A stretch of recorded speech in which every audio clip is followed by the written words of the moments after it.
Welcome to the Creating Wealth Show with Jason Hartman. You're about to learn a new slant on investing, some exciting techniques, and fresh new approaches to the world's most historically proven asset class that will enable you to create more wealth and freedom than you ever thought possible. Jason is a genuine self-made multimillionaire who's actually been there and done it. He's a successful investor, lender, developer, and entrepreneur who's owned properties in 11 states, had hundreds of tenants, and been involved in thousands of real estate transactions. This program will help you follow in Jason's footsteps on the road to your financial independence day.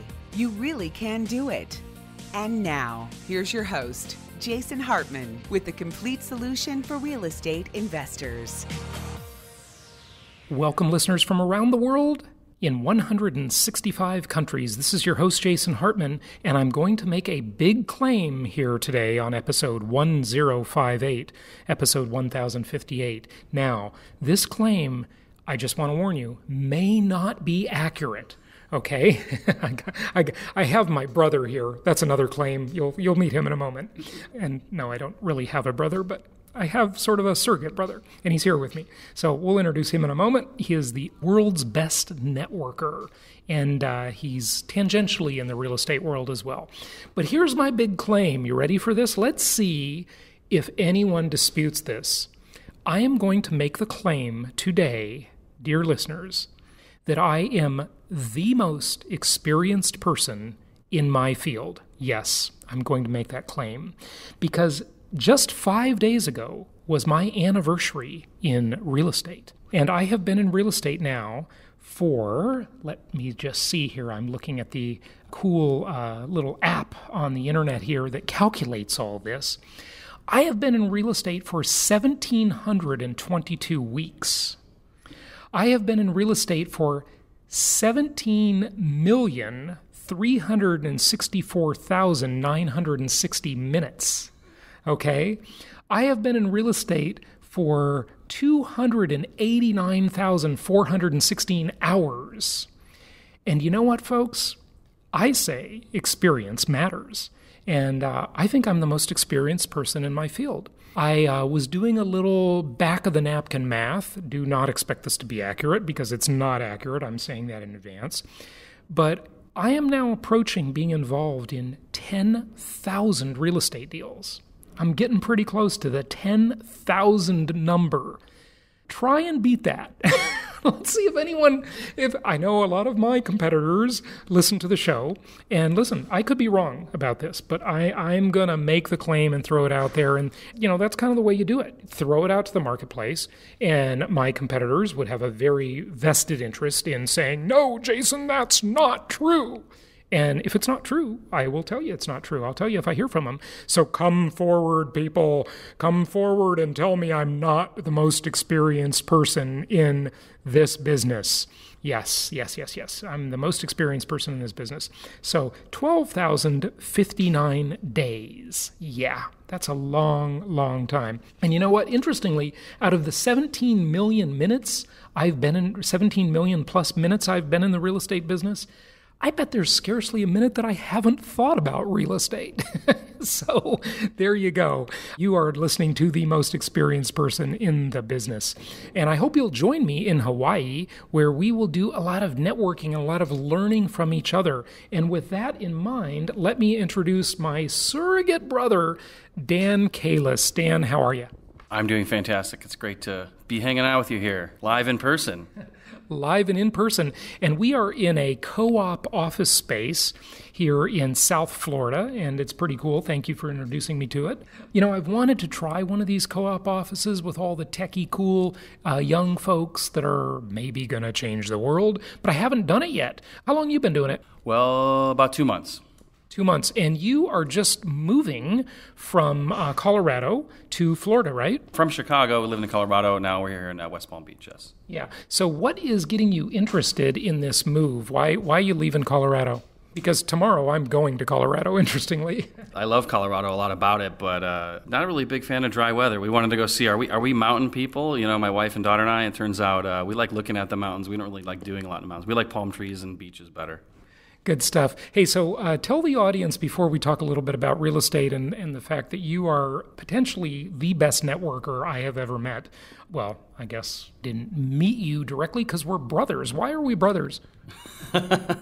We're quasi brothers because you and me and my brother Joe, we have a good time when we go hang out, and we complement each other, I guess. You are really good at networking, and you just know everybody. I thought I knew everybody, but you really know everybody, and it is amazing the connections that you help bring. Tell us a little bit about the value of networking and what your thoughts are on it, because what we notice is that at every one of our live events, one of the most valuable things is not yours truly speaking from the stage, although, hey, I think it's pretty valuable, especially considering that I've been doing this more than 17 million minutes, the most experienced person in the field. And the clock is ticking. But it's the networking our audience has with each other and the connections they develop. And people are always commenting after every event. They're always saying, gosh, I met so many great people at your events. They were so giving. They were so willing to share their advice, their experiences with their rental properties and building their investment portfolios. Tell us a little bit about your thoughts on networking. Yeah, it's really interesting. You're saying these kind words about me, but the interesting thing is when I first discovered who you were, which was, 2 years ago now, the cool thing is that when I first knew who you were, and I thought, this is a really, really connected guy. Look at some of the people that are on his podcast. I mean, he's interviewed Ron Paul, he's interviewed Robert Kiyosaki, all the big guys. And I thought, okay, somebody like me who's relatively new to the entrepreneur world and all that, how do I get on somebody's radar like Jason? If you remember, I won't tell the full story. It's kind of a cool story, but basically I said, what can I do for this guy? And I noticed we were friends on Facebook. We hadn't ever chatted. What I'm going to talk about here is leverage. It's a form of leverage. Like in real estate, there's leverage, right? And you're a big fan of leverage, the refi till you die and all that. But there's many forms of leverage, and I think you have other people's money, you have other people's time, you have other people's networks, you have other people's knowledge, and those are the types of leverage that we're talking about. So when you can leverage, so you already have the 17 million minutes or whatever that you have, and because I know you and because we're friends and brothers, in a certain way, I have access to that much time. I can leverage that. But when I first wanted to meet you, I said, this guy probably has it all. Like, what could I do for him? But you were in Dubai.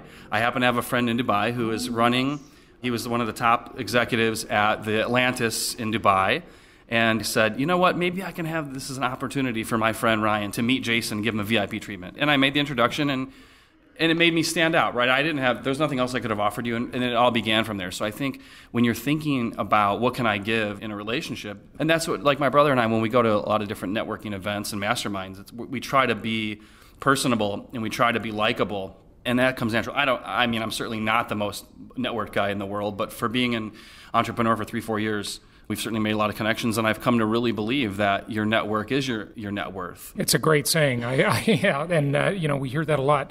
The network is very valuable. And what you said is, leveraging other people's time. It's funny you said that because you probably did not listen to the last episode of my podcast where I talked about OPE, other people's efforts.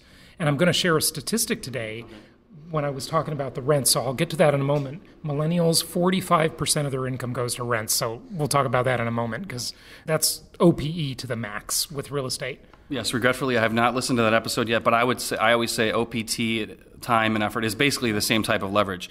And you mentioned events, and so we've gone to a lot of events. We're part of some of the top masterminds, and sometimes I find myself not even in the event, in the learning part of it, but sitting outside and meeting the people because you can get recordings and all that. And you're always going to go through ups and downs in any kind of business, right? No matter how successful you are. And so it's almost like an insurance policy. When you give to people and you deposit relational credits and you try to do what you can do, even if you don't think you can do anything for them, there's always something. There's always some connection that they're not thinking about that, oh yeah, I do know that person, but I didn't think about them. Then what happens is when you really need it the most, you find that these people have your back, especially if you're part of a group of good people and the leader in the group really fosters that, which I'm sure you do in every environment and every event that you have, is to encourage that and say, look, we're here for each other. So I can't overestimate the power of that. Absolutely. Those are very good points. And I know we've got a lot of our Venture Alliance Mastermind members listening.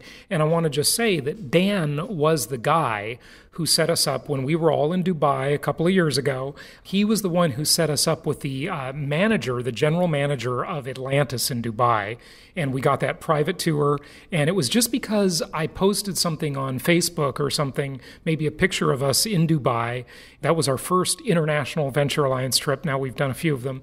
And you said, oh, my friend manages Atlantis there. And he took us on such a great VIP tour. He took us to the those rooms. They're like the undersea rooms. Yeah. I've never been there, but I think they were undersea. Yeah, you could see the fish in there, the caverns, yeah. Yeah, they're literally hotel suites that rent for, I don't remember the number, but they were insane. They rent for like $12,000 a night. And he took us into, I think, 2 of the rooms where it's like you're in an aquarium. The windows are deep inside an aquarium. It's pretty darn awesome. By the way, listeners, if you hear a little bit of construction noise in the background, I apologize. They're refacing the building we're in right now, so might hear a little bit of noise. That was a pretty awesome tour, and that was exactly the point. You really gave that. You made the introduction. I think you introduced us possibly on Facebook with a private message, and he invited all of us with the Venture Alliance down, and we got that awesome tour, so thank you for that. I want to make another point about that, and this has been the case for other types of relationships, but, it's also kind of always being conscious of the other person. Little subtle things, for example. Some people love texting, some people hate texting. Some people love talking on the phone, talking on Voxer, talking on email, whatever the case may be. And you just need to be cognizant of what that is, because if somebody hates email and you want to email them, they're going to be less likely. If somebody loves Voxer and you're the only one, then that might be... Are you talking about me? Well, I don't want to necessarily reveal anybody's preferred methods of communication, but you just need to know what that is, right? So I happen to love Voxer, and so people want to talk to me. I try to get them on Voxer. Or here's another example. This show is not sponsored by them, by the way. I wish I had an affiliate account with them. No, and one other thing, too, is that in this day and age, we have friends all over the world and all over the country, different time zones. And so sometimes just a matter of coordinating schedules and being conscious and saying, let's talk at, noon Mountain Time, because I know you're on Mountain Time, and being very clear about that. And I think when people know, it's these little things, right? You can't necessarily buy for somebody who's super successful something that they couldn't get, but you can do these little things that show that you're thinking of them. So that would just be another little tip, is always give times in people's time zones that make them realize, oh, he knows where I live, or he remembers that I'm in California. Right. Yeah, that's a good point. And definitely making the communication easy, I think, is important, because every relationship consists of communication and shared experiences, which is one of the reasons we hold these live conferences. And of course, the Venture Alliance is the ultimate shared experience platform. So shared experiences are the stock and trade of friendship and relationship, aren't they? Well, for sure. And with that, I think one other tip just for attending events and getting the most out of them, and this baffles me, because in certain environments, you see it all the time and some you don't. But especially if you're in a little bit of a smaller environment and there's a speaker there that's very well connected or very successful and they're accessible, go talk to them, because you're never going to have that opportunity again. If you're at an event and Ron Paul's there or whoever, sometimes I've been at events and there's this multimillionaire or this guru or whatever it is, and they get off the stage and they're just sitting there by themselves. And I'm thinking, you don't see that. If you were to go to, say, an MLM conference, there's people that are chasing down people making $3,000 a month. Right. And then the millionaires, they almost have to be fenced off. Yeah, right. But if you're in a traditional business type thing or a political thing and you have the opportunity to go do that, be respectful. Don't sit there and pick their brain for an hour. Right. But if they're there, ask them questions. Tell them what you think about them, and maybe say something that's memorable that they're going to remember you next time. Yeah, good points. That's all very important. So, folks, I think this harkens right back to our events coming up in Hawaii. I hope you'll join us there. Go to jasonhartman.com and check those out. We've got a new video on that page as well, and some links to airfares. There's an airfare war to Hawaii right now, so airfare is really inexpensive, and it's great. You talked, Dan, just a moment ago about other people's time and other people's efforts, right? OPE or OPT, other people's time. Using that leverage to help you achieve your goals faster, right? And that's a great thing about relationships and so forth. But it's also an interesting thing about the dynamic of owning investment property. And I talked about this on the last episode, and literally right after I recorded Monday's episode, I saw this article. It's a Rent Cafe article, and listen to this, folks. Okay, so I talked about the idea of employing people and comparing it to employing people. So if you have a business, and of course a lot of our listeners are business owners, then when you employ someone, you want them to earn at least 3 times what they cost. That's sort of the basic formula of entrepreneurship. Hopefully it's a lot better than that, but at least minimum of 3 times, depending on your capital structure and your overhead and so forth and your industry. Okay, so take a look at this. What if you could have people giving you literally every month 33 to 40% of their income? And that's typically what a renter gives you, okay? But wait, there's more, because this article I saw just after recording Monday's episode says that millennials spend 45% of their income on rent. 45% of their income is spent on rent. Think about this, folks. I'll just say it because it's almost kind of snarky funny, but it's not funny either. I understand it's not funny. Slavery has been outlawed a long time ago, thankfully, right?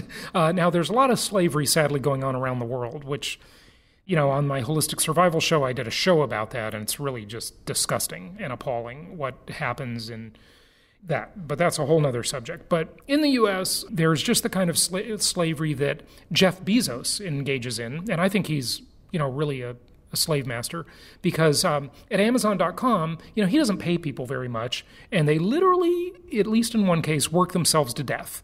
One person committed suicide and left a big note, right, about Amazon and so forth. You remember that in the news. Forgive me if I'm misquoting any of this story, by the way. I don't want Jeff to sue me. He's a pretty rich guy. Obviously a brilliant businessman, but there is a lot of claim that he does not pay people well, right? And here he is, the richest person on the planet, right? Or at least in and out of the richest person, vying for number one. So when you own income property, you literally have like half a slave. I know this is not funny. I get it. But if someone is renting from you and they're paying 33%, then you have a third of a slave, right? Or 40% or 45%, you have almost half of their income paying you every month, paying your mortgage, paying your positive cash flow. If this isn't the ultimate example of OPE, other people's efforts, I don't know what is. What do you think, Dan? Well, immediately I kind of see a comparison to taxation, in the sense that good comparison, modern slavery. I know I'm not going to get any argument out of you on that one, but it's like if you look at the and I'm not going to go down some rabbit hole here, but basically once you're born, there's a certain amount of average money that the creditors to the United States or the governments of the United States are going to get in the form of taxation. And you could say whatever, that's 20%, 30%. And that's for life. Or 45% if you live in the Socialist Republic of California or New York. Yes, plus the 13% state income tax. But also the other types of taxes, car registration, sales tax, gas tax, a million other taxes that you don't even see. But go ahead. Right. So you look at presumably the richest, Jeff Bezos might be the richest person on paper, but there's probably people that are richer that are kind of like behind the scenes that really... Vladimir Putin, the Rothschild family, etc. Exactly. So evil dictators of third world countries, etc. So I'm sure that many listeners here are not opposed to going down that rabbit hole, but I won't go down too far. But yes, I would say you basically, it's people's number one expense for their livelihood is shelter. I mean, that's their number one expense. They'll have that before they have a car, that and food, basically. So unless you owned commodities of food, then leveraging OPT and OPE, kind of sounds funny to say it like that. Other people's time, other people's time. And it's funny. I mean, 45%, I mean, like, would you rent to somebody that had that high of a debt-to-income ratio? That seems pretty excessive. Yeah, hopefully you're not renting to someone with that high of a rent-to-income ratio. But the point is, they're working half the month for you, dear listener. They are working half the month to pay your mortgage, to pay your positive cash flow, to pay your property upkeep, and to pay for your inflation-induced debt destruction. More than half the month, because that's based on gross income, isn't it? Good point. Yeah, you're right. After taxes, that's actually a really good point. So that's why I guess they don't really get to do anything fun with their money afterwards. It's not a very good deal for them, but it's a very good deal for you. And look, people pass through stages, right? They're hopefully not going to be in this position all their lives, but, initially, especially when they're young and they're, struggling to get ahead, and everybody needs to go through that. It's character building. I certainly went through it. Have been back a couple times and gone through it a couple times, during my adult life, occasionally too. And, hopefully they're not going to stay in that position. It's like an entry-level job, same idea. So what's so interesting about this is that if you look at the baby boom generation, their income over an 8-year period, ages 22 to 30, and I'm assuming I have to make the assumption this is all properly adjusted for inflation, and I do not know that. It does not say that, at least not that I've noticed. But they earned over that 8-year period $196,000, and they paid in rent $71,000 versus Gen X, my generation, probably yours too. I'm at the youngest end of Gen X, yes. Okay. Gen Xer earned $202,000 over that 8-year period from ages 22 to 30, and they paid $82,000 in rent. Now, tell us about the millennials we just talked about. Well, they earned only marginally more over that period of time, 206,000, so 207, but they paid out 92,600, almost 10,000 more than Gen Xers. Yeah, so the percentage of income going to rent is quite significant. And when you look at Gen X, their income difference was $4,500, but the rent difference was $10,400. And the baby boomers, $10,900 versus $21,600. So the point being that people are paying a much higher percentage of income in rent, no question about it. So what has to give when the percentage of income dedicated toward rent is higher than before? Well, lifestyle has to give. People are living in smaller places. One of our investment counselors, Sarah, posted an article in our Venture Alliance group the other day that talked about San Francisco. He would not believe this, where 31 people are living in houses there. 31 millennials living in houses in San Francisco. It's just insane what's going on. Startup founders? Yeah, they're renting bunk beds out. It's absolutely nuts. So the quality of life has to give. That's what gives. Times they are changing, no question about it. Inflation is very, very real. And another thing about that's interesting. I went to Panera yesterday, okay? This is another aspect of inflation that a lot of people don't notice, and I've talked about it before. But it's maybe the price of something didn't go up or didn't go up that much, but there's a lot more self-service involved now. I mean, we have to serve ourselves buying airline tickets online. We have to serve ourselves doing almost everything. At Panera, they used to bring the food to your table. Now you go up, and a person used to take your order. And now you go up to a kiosk and you punch your order into a touch screen, and then you take a number, and then you have to go pick up your food yourself. Now, maybe the price didn't go up, but the service declined. It's like the bag of potato chips is getting smaller and smaller, but the price is the same. Inflation can work either way. You get less or you pay more, or a blend of both. Maybe they raise their minimum wage across the board. Maybe we don't know about that. There's all this talk about the $15 minimum wage. Maybe that's what's happening internally, and they're saying, okay, well, we can't have you out there doing that. Or maybe you don't even know little subtleties. You don't even know when taxes go up sometimes incrementally. You wouldn't notice that in your receipt. You'd say, my coffee and my bagel cost the same amount of money. You'll find a kick out of this. But we were looking at VRBO, which is like an Airbnb competitor, and the taxes on those things alone. We're looking at the tax rates in South Florida here for VRBOs versus in Southern California, which we're going to maybe go try to see in the winter. You know what the difference is in tax rates of short-term rentals? Here, it's about 5.9% of the total, just the daily rates, not including anything else. You know what it is in California? No, I don't. 13%. Wow. So it's literally double in the Socialist Republic of California. Florida is a very business-friendly state. That's why there's a lot of money down here, because it all comes from the Northeast, and some of it comes from the West Coast too. But yeah, no question about that. So you have all these little hits, all these little things nipping at you. And we, of course, as real estate investors, we know how to make inflation work for us, using one of my techniques, inflation-induced debt destruction, definitely.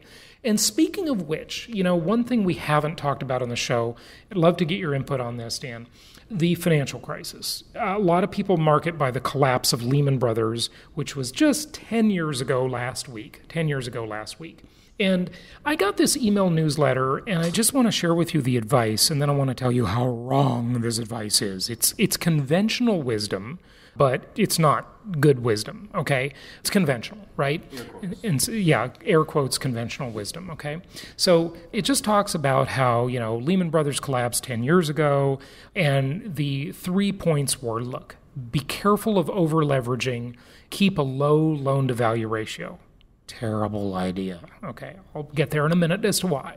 Number 2, make sure you have plenty of reserves in place in case there are vacancies in a downturn. Oh, that's a fair idea. I mean, of course, but plenty is a subjective number. We say you should have at least 4% of the value of your real estate portfolio in the bank in reserves that you do not touch. That's emergency fund money for make-readies, vacancies, surprises. You're going to have surprises, folks. It's just the nature of the beast. You can't plan for everything. That's Murphy's Law and life itself. Okay. Number 3, avoid short-term loans with balloon payments, as there may not be enough capital to refinance when you need it. Okay, so That's all fine as conventional wisdom. However, look at the California wildfires, look at the devastating hurricane we just had on the East Coast. Whenever these natural disasters happen, and isn't a recession, especially a great recession like we had 10 years ago, a natural disaster in a sense? Yes, it is, okay? Whenever that happens, the people that get the relief are the people who have the high loan balances, the people who have the most debt. It's counterintuitive, I know, and we've talked about this 1,000,001 times over the years. But if you have a low loan balance, like the first point says, be careful of over-leveraging, right? You are going to be a target for a foreclosure. If you have to default on your payments, you're going to have no negotiating power if you have lots of equity. If you have very little equity, as we've talked about many, many times, the lender is going to attempt to work things out with you. So it's counterintuitive. You've got to understand that that is counterintuitive, the way that works, okay? And so, yes, leverage needs to be used responsibly, but by and large, if you look at any downturn in the economy ever, especially the last one, and then the one that, hey, since I've been doing this 12,059 days, in the 90s, the people who got the bailouts, the people who got the help, were the people with the highest loan balances. In the natural disasters, they put a moratorium on mortgage payments. And they say, look, you don't have to make any mortgage payments. If you own that house free and clear or had a very low loan balance, what do you think you'd get? Would FEMA, Federal Emergency Management Agency, come to you and say, hey, we know you own your house free and clear, so instead of waiving payments like we did for everybody else, or giving you low interest financing, or the attorney generals of 6 states during Katrina telling the mortgagers that they had to put a moratorium on mortgage payments? No, they're not going to pay you. The only people getting the relief are the people with the high loan balances and the debt. So it is counterintuitive. There's a little more to it than that, but generally speaking, that's one thing I wanted to mention. I have another point on that. I'm not a real estate expert or a prolific investor to the degree that you are, but one thing that I do know about your strategy for basically refining out, the cash while you can, deferring the taxes on that, is that if they say that the most money, the most wealth is created during downturns because people have the cash to be able to buy assets at low prices. I'm glad you mentioned that. And you know what? If you want to have the cash, don't have it all sunk into the properties. Exactly. So yeah, if it's illiquid sitting in high equity property and the downturn happens, guess what? You're not going to get your refi at that time. You're going to get the refi when times are good, and you're going to be able to pull that cash out, and that's what you can use to buy up those assets when the market goes down. Exactly. Look, I'm a lender. I have about $2 million of my own money, through various entities I own one way or another. It's complicated, like the relationship status on Facebook, but it's complicated. But I have about $2 million of my own money loaned out right now, okay? And let me tell you something. When someone has a higher leverage deal with me on a hard money loan or a private loan, and they come and they say, hey, the property, I haven't been able to do the rehab fast enough, or there's been a cost overrun, or we need some help, I listen. I'm willing to work with them, and I've done it before. But if they have a lot of equity in that deal, I'm going to say, hey, pay me, man. You got tons of equity. They've got lots of skin in the game. So think of it that way. You want to use the bank's money, the OPM, as much as you can. Definitely good advice there. Okay, hey, we got to wrap it up. Any last words? Yeah, I was just going to say, just to tie it real quick, talking about leverage, other people's time, other people's networks. When these downturns happen, that's one of the times that those relationships are going to really come in play, not only because of people being able to give you advice or give you the connections that you need to pull out of it, but also when you're friends with really, really smart people like I am with Jason, like Jason is with me for certain things. Thank you very much. But anything like that, you know what I mean? Like the average person, if they're about to face a recession, they don't have anybody super smart that they can talk to that's going to help them guide through, or anybody that's been through a time like 2008. And so when you have those guides in your life, that type of leverage, that type of those relationships will be invaluable. Very good point. So come to Profits in Paradise and join us in Hawaii, and join us also for the Venture Alliance Mastermind event. We had another person sign up for both of those yesterday. There is, for the first time ever, a deal on the Venture Alliance Mastermind in beautiful Kauai right after our 2-day conference in Hawaii on Waikiki Beach. Okay, so that is, let me see what else I want to tell you before I go. Make sure you enable our Alexa skill to hear my real estate update on Alexa every single day. And then also be sure you are a subscriber to our newest podcast, the Property Cast, Jason Hartman's Property Cast, where you can get property performance delivered to your computer or mobile device as they become available. It's like a property hot sheet. Thank you for helping me create a great career. 12,059 days and counting. Wow, that is 17 million plus minutes, 289,000 plus hours, and 1,722 weeks and 5 days. Thank you again for helping me make a great career, and I appreciate you joining me today, and happy investing. We'll talk to you in a couple days on the next episode.